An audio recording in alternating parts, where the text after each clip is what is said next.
बरं, मी बाप आहे. कोणत्याच बापाला वाटत नाही की आपल्या मुलाचं वाटोळ व्हावं. मुलाच्या संकटात बाप धावून येत असतो. मुलासाठी बाप आपल्या छातीचा पोट करतो. तरुण असतो, तरुण वयात माणसाकडून काही चुका होत असतात. चूक मान्य करून टाक, चूक मान्य कर. हे सगळं प्रकरण कसं दाबून घ्यायचं मी घेणार आहे. बाप नाही केला. बाबा जी चुका मी केली नाही त्यानं करणाऱ्या चुकीचं आम्ही प्रायश्चित्त का म्हणून बघू. आम्ही तुमच्या छत्रछाईत आणि राहण्याचे मोठे झालो. तुमचे आमच्यावरती चांगले संस्कार आहेत. त्या दिलेल्या संस्काराला कधी तडा लागणार नाही. हा माझा शब्द आहे. आतापर्यंत राजवाड्यात कित्येक पुरुष देखणे असतील, तरुण असतील, माझ्याबरोबर तिने संसार केलाय. कुठल्याच पुरुषावरती असा तिने आक्षेप घेतला नाही. मग तुझ्यावरच आक्षेप काय म्हणून घेतला? वैरे तुझी तिनं तुला 4 घास खायला घातले, लहानाचा मोठा केलाय, लहान असताना तुझी शीत होती आहे. एवढी तुझी सेवा करून तुझ्यावरती आक्षेप का करते तुझं वागण्याशिवाय? बाबासाहेब त्यांच्या मनात काय चालू आहे मला माहित नाही, पण मी सांगतोय तेच सत्य आहे. बाबासाहेब मी हात जोडून विनंती करतोय. मी सांगतोय याच्यावरती विश्वास ठेवा आणि आम्हाला तुम्ही द्याल ती सजा मान्य आहे. पण माय लेकराच्या पवित्र नात्याला कलंक लागेल असे तुमच्या मुखातून शब्द बाहेर काढू नका. एवढीच माझी विनंती आहे. मी शिक्षा काय करायची? राणी सरकारने सांगितलं शिरसेल करा आणि रक्तानं भरलेली संशय मला दाखवायला ना, तेच मी करणार. इथंच केलं असतं, इथंच केलं असतं. पण तुझा आत्मा आम्हाला सुख लागून द्यायचा नाही, म्हणून तुझी योग्य जागा मी निवडली. मी तुला देहाचे तुकडे तुकडे करणार आहे. देहाचे तुकडे तुकडे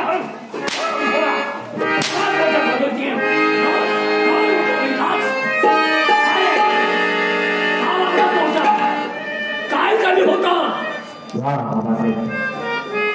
एका शिल्लकच्या कारणासाठी जो गुन्हा मी केला नाही त्यांना केलेल्या गुन्ह्यासाठी आज तुम्ही माझ्या अंगावरती हंड्रेडचे फटके मारले का नाही? पण बाबासाहेब मी सत्य सांगतोय, एक ना एक दिवस सत्य बाहेर आल्याशिवाय राहणार नाही. आणि ज्या दिवशी हे सत्य बाहेर येईल त्यावेळी मात्र तुमच्या पायाखालची जमीन सरकल्याशिवाय राहणार नाही. बाबासाहेब शेवटी तुम्ही राजे आहात. संपूर्ण कायदा तुमच्या हातात आहे. तुम्ही करेल ते पूर्ण आहे. आज तुम्ही दिलेली सजा सुद्धा मी आनंदाने भोगण्यासाठी तयार आहे. कारण त्या परमेश्वराने माझ्या आयुष्याचा बाजारूच इथपर्यंत मांडला होता. त्याचा माझाही दोष नाही आणि तुमचाही दोष नाही. जे विधी लिखित आहे ते कधी चुकत नाही. पण सत्य बाहेर येण्यासाठी थोडा वेळ लागतोय. सत्य बाहेर येणार. तुझा जेवणाचा प्रवास जन्म कचराकुंडीत, वाढलास लहानाचा मोठा झालास राजवाड्यात, आणि मृत्यू स्मशानभूमीत. तुला स्मशानभूमीत नेऊन तुझ्या देहाचे तुकडे करणार आणि रक्तानं भरलेली शमशेर राणी सरकारला आणून दाखवणार आहे. स्मशानभूमीकडे चाल. ठीक आहे बाबासाहेब, या संपूर्ण देहावरती तुमचा अधिकार आहे. कारण तुमचे 4 घास खाल्ले. आज परमेश्वरानं जर इथंच माझा खेळ संपवला असेल तर ठीक आहे. ती दिलेली सजा सुद्धा मी आनंदाने भोगण्यासाठी तयार आहे. वा परमेश्वरा, खरोखरच तुझी लीला आघात आहे म्हणायला हरकत नाही. सध्याचा पाठीराखा तू आहेस. आता तूच या तुम्हाला पाठीराखा आहे. आज स्मशानभूमीकडे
विश्वास ठेवा.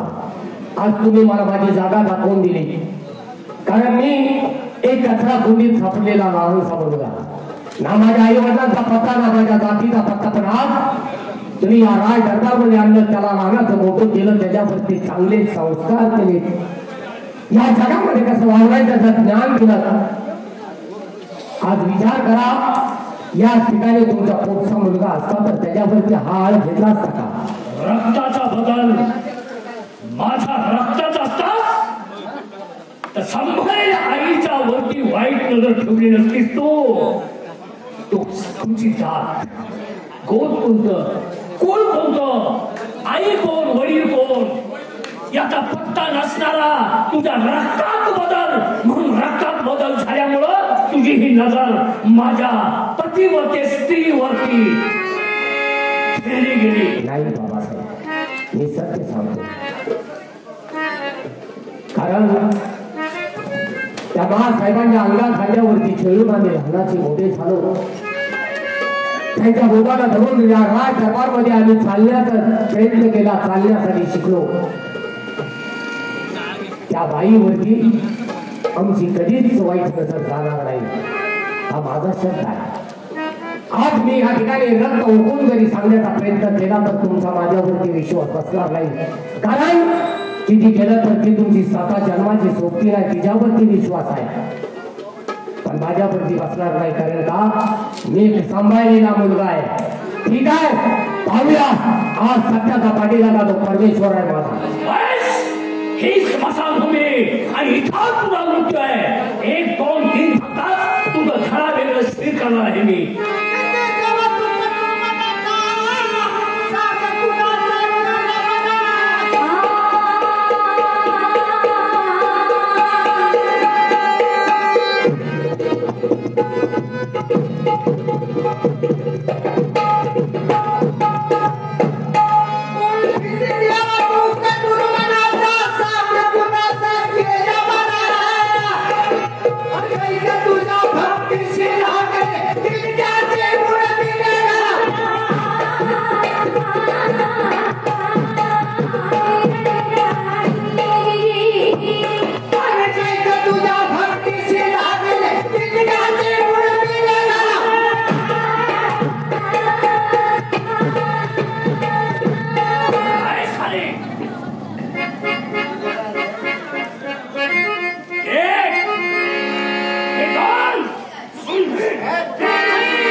माझ्या पत्नीवर वाईट नजर ठेवणाऱ्या माणसाची शाही हेच रक्ताला भरलेली संशय गावी सकाळ दाखवतो, त्यांना समाधान होते.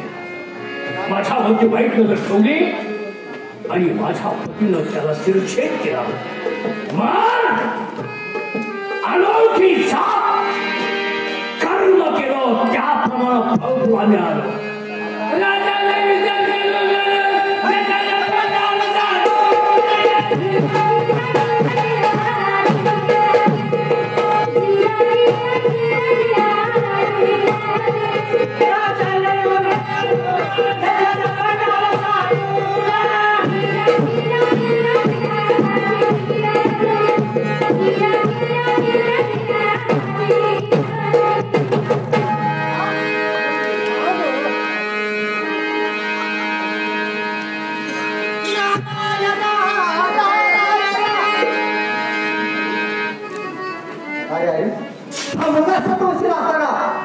त्याचा काय गुन्हा नसताना त्या वशाभूमीत आणून त्या राजाला शिरछेद केला. वारे राजा किती विद्वान आहे, हा सतशील मुलगा असून सुद्धा त्याचं काय ऐकून घेतलं, ह्या मशाभूमीत आणून त्याचा खून केला.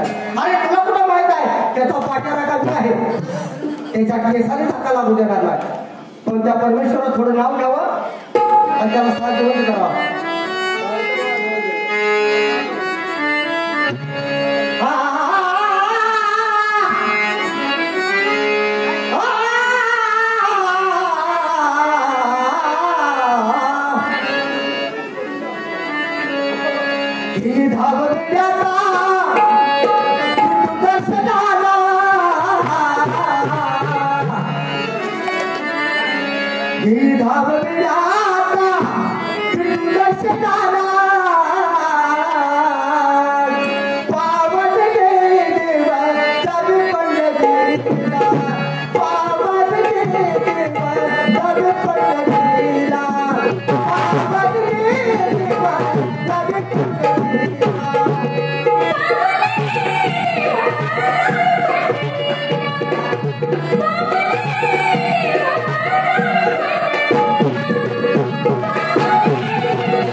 मला या भूताला वृत्ती जगण्याचा अधिकार नाही का? मला पुनर्रूपी जन्म दिला.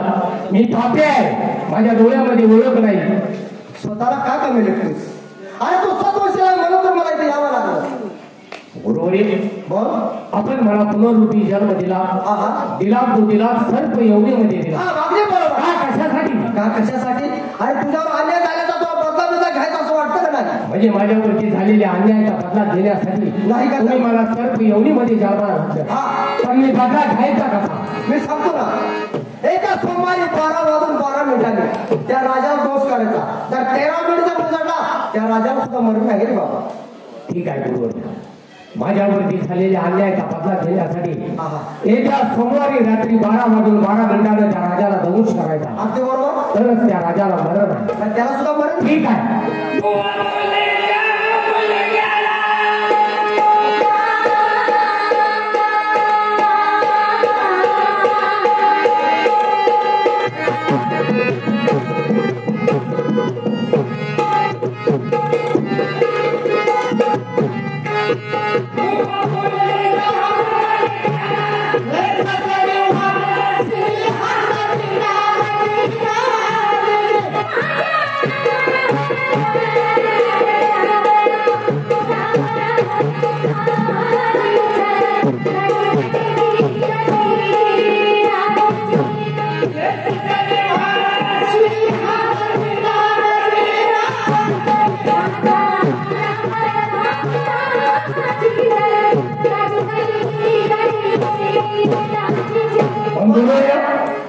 हे आवाज ठेवण्यात हे घेऊन मी राहायचं कुठं? अरे त्याची चिंता करू नकोस. त्या राजवाड्याच्या पुढं मी माझ्या मंत्रासाहेब वरून तयार करतो, तिथं तुझं वास्तव राहील. ठीक आहे गुरुवारी, आपण दिलेल्या आज्ञेप्रमाणे आपल्या आज्ञेचं पालन केलं जाईल. असं ना. या नारायण नारायण. राजा, मी तुला त्याच वेळी बजावून सांगितलं तर सत्य हे अमर आहे. सत्याचा पाठीराखा तो परमेश्वर आहे. सत्य बाहेर येण्यासाठी थोडा वेळ लागत असतो, पण एक ना एक दिवस सत्य बाहेर येत असतं. त्यावेळी माझ्यावरती तुझा विश्वास बसला नाही, पण आज माझ्या गुरुवाऱ्यांच्या कृपा